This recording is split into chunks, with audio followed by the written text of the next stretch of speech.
Bienvenidos a Siguiendo la Verdad, un espacio de enseñanza cristiana donde nuestro propósito es exponer la verdad de la palabra de Dios. Y continuamos con este estudio del Evangelio de Mateo.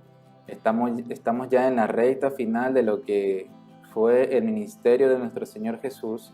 Y en el pasaje de hoy veremos el momento en el que Jesús y sus discípulos se dirigen a Jerusalén, donde Él sería entregado. Sin embargo, en medio de este contexto de la inminente entrega sacrificial de Jesús, dos de sus discípulos se acercan con una petición muy particular, lo que nos lleva entonces a plantearnos la siguiente pregunta: ¿vives para ser servido o vives para servir? Vayamos al texto de hoy en Mateo capítulo 20, vamos a leer de los versículos 17 al 28, pero primero vamos a leer del 17 al 19. Dice lo siguiente: Subiendo Jesús a Jerusalén, tomó a sus 12 discípulos aparte en el camino y les dijo: He aquí subimos a Jerusalén, y el Hijo del Hombre será entregado a los principales sacerdotes y a los escribas, y le condenarán a muerte, y le entregarán a los gentiles para que le escarnezcan, le azoten y le crucifiquen, mas al tercer día resucitará. Esta era la tercera vez en la que Jesús anunciaba a sus discípulos su muerte. En ninguna de las anteriores, ni tampoco en esta, ellos habían entendido lo que esto realmente significaba. Lucas 18:34 nos dice que esta palabra era encubierta para ellos y no entendían lo que decía Jesús. La primera vez que anunció su muerte, en Mateo 16:21, Pedro lo tomó aparte a Jesús y prácticamente lo regañó por lo que estaba diciendo. La segunda vez, en Mateo 17:22, dice que los discípulos se entristecieron con esas palabras. Y esta tercera vez, en Marcos 10:32, dice que ellos le seguían hacia Jerusalén, pero le seguían con temor. Sin embargo, Jesús había declarado de manera clara a sus discípulos la verdad, que Él iría a Jerusalén, sería entregado y crucificado, pero que al tercer día resucitaría. Es en medio de este contexto que sucede lo que leemos en los siguientes versículos. Leamos ahora de los versículos 20 al 21. Dice lo siguiente: Entonces se le acercó la madre de los hijos de Zebedeo con sus hijos, postrándose ante él y pidiéndole algo. Él le dijo: ¿Qué quieres? Ella le dijo: Ordena que en tu reino se sienten estos dos hijos míos, el uno a tu derecha y el otro a tu izquierda. Esta mujer y sus hijos, que eran Juan y Jacobo, al parecer se pusieron de acuerdo para hacer esta petición a Jesús. Probablemente estaban pensando en las palabras de Jesús en el capítulo 19 de Mateo, versículo 28, cuando Jesús dijo que sus 12 apóstoles se sentarían en 12 tronos para juzgar a las tribus de Israel. Sin embargo, esta petición deja ver que en el corazón de estos discípulos hay un deseo de querer sobresalir, hay un deseo de tener cierto prestigio, de querer estar en cierto nivel de reconocimiento. Querían estar uno a la derecha y el otro a la izquierda. Quizás ellos pensaban, bueno, uno va a ser el segundo al mando y el otro el tercero al mando en el reino. Estos discípulos no habían entendido todavía la naturaleza del ministerio de Jesús y su misión principal. Su mirada todavía estaba en las cosas de este mundo, en las cosas terrenales, en las cosas de los hombres y no en las de Dios. Sus corazones todavía estaban muy arraigados a los deseos de este mundo y no a los deseos del Padre. Y nosotros no somos muy diferentes a ellos. Un poeta escribió el siguiente poema pensando también en aquella petición que hicieron Juan y Jacobo.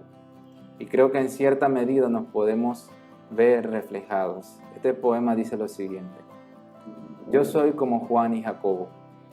Señor, yo evalúo a los demás en términos de lo que ellos pueden hacer por mí cómo ellos pueden avanzar mis programas, alimentar mi ego satisfacer mis necesidades y darme ventaja estratégica. Yo me aprovecho de las personas, aparentemente para tu gloria, pero en realidad es para mi gloria. Señor, vengo a ti a obtener una posición ventajosa y a obtener favores especiales. Tu guía para mis propósitos, tu poder para mis proyectos, tu aprobación para mis ambiciones, tu cheque en blanco para lo que yo quiera. Yo soy como Juan y Jacobo. Y todos nosotros nos podemos identificar. De alguna manera somos como Juan y Jacobo. Y necesitamos que el Señor entonces cambie nuestros corazones para que sean agradables a Él. Leamos ahora la respuesta de Jesús en los versículos 22 al 24, donde dice: Entonces Jesús respondiendo dijo: No sabéis lo que pedís. ¿Podéis beber del vaso que yo he de beber y ser bautizados con el bautismo con que yo soy bautizado? Y ellos le dijeron: Podemos. Él les dijo: A la verdad, de mi vaso beberéis y con el bautismo con que yo soy bautizado seréis bautizados. Pero el sentaros a mi derecha y a mi izquierda no es mío darlo, sino a aquellos para quienes está preparado por mi Padre. Cuando los 10 oyeron esto, se enojaron contra los 2 hermanos. La respuesta de Jesús a esta pareja de hermanos es que su petición está fuera de lugar y de tiempo. No son ellos los que deciden quién ocupará esos lugares en el reino. Ni siquiera es el propio Jesús el quien decide, sino que es el Padre, Dios el Padre, quien ha determinado ya todas estas cosas. Los demás discípulos tampoco lo habían entendido y seguramente ese enojo que ellos sintieron reflejaba cierta envidia y cierto disgusto porque ellos también deseaban esos lugares de prestigio.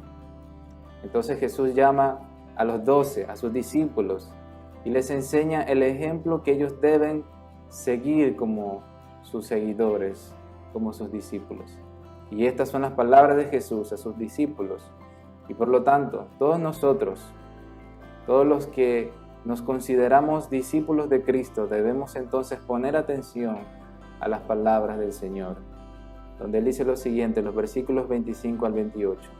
Entonces Jesús, llamándolos, dijo: ¿Sabéis que los gobernantes de las naciones se enseñorean de ellas y los que son grandes ejercen sobre ellas potestad? Mas entre vosotros no será así, sino que el que quiera hacerse grande entre vosotros será vuestro servidor, y el que quiera ser el primero entre vosotros será vuestro siervo. Como el Hijo del Hombre no vino para ser servido, sino para servir y para dar su vida en rescate por muchos. Con estas palabras, Jesús marca una diferencia esencial entre los estándares del mundo y los estándares del reino de Dios. Ellos entendían lo que era estar bajo el dominio y bajo el poder de los gobiernos y de los reinos humanos, pues ellos en ese momento se encontraban bajo el poder y el dominio del Imperio Romano y de todos sus gobiernos locales. Por lo tanto, ellos podían conocer las características que tienen los reinos y los gobernantes humanos de las naciones, quienes tienen deseos de poder, deseos de prestigio, de grandeza, de reconocimiento y sobre todo deseosos de que otros les sirvan y los honren. Pero Jesús dice algo muy importante. Dice: más entre vosotros no será así. Jesús les dice a ellos y nos dice a nosotros también que entre sus discípulos el que quiera ser grande y primero, ese será entonces siervo y servidor de los demás. Esto pone de cabeza nuestras ideas de lo que es ser grande y exitoso. Y el ejemplo que Jesús nos deja está enmarcado dentro de su misión, su carácter, su entrega, su humillación y su exaltación.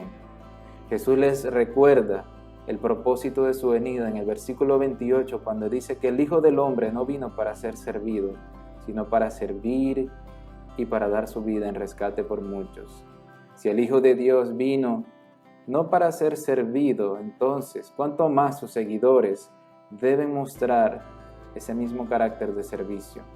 Pablo en Filipenses capítulo 2, versículos 5 al 8 expone esta autohumillación de Cristo al venir para ser nuestro Salvador.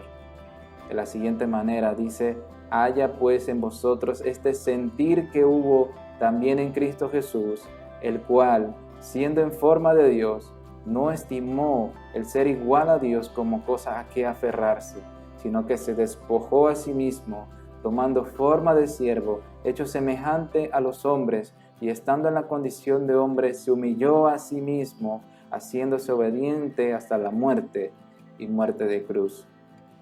Jesús, la segunda persona de la Trinidad, tuvo este sentir de humillación voluntaria por una humanidad rebelde.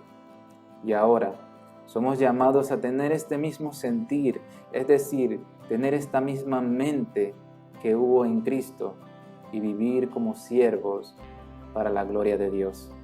Así que pregúntate, ¿estás viviendo para tus planes, para tus proyectos, para tus ambiciones, para tu gloria?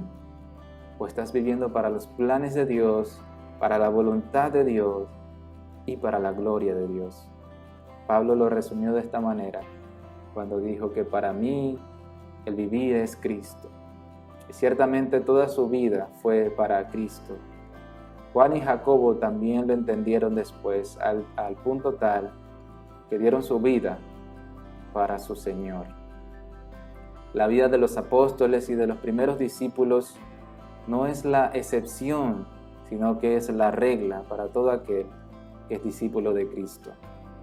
Jim Elliot, misionero que dio su vida en la misión, dijo lo siguiente: no es tonto el que da lo que no puede retener para ganar lo que no puede perder. Así que empezamos a vivir cuando dejamos de vivir para nuestra gloria y empezamos a vivir para la gloria de Dios solamente. Que Dios te bendiga.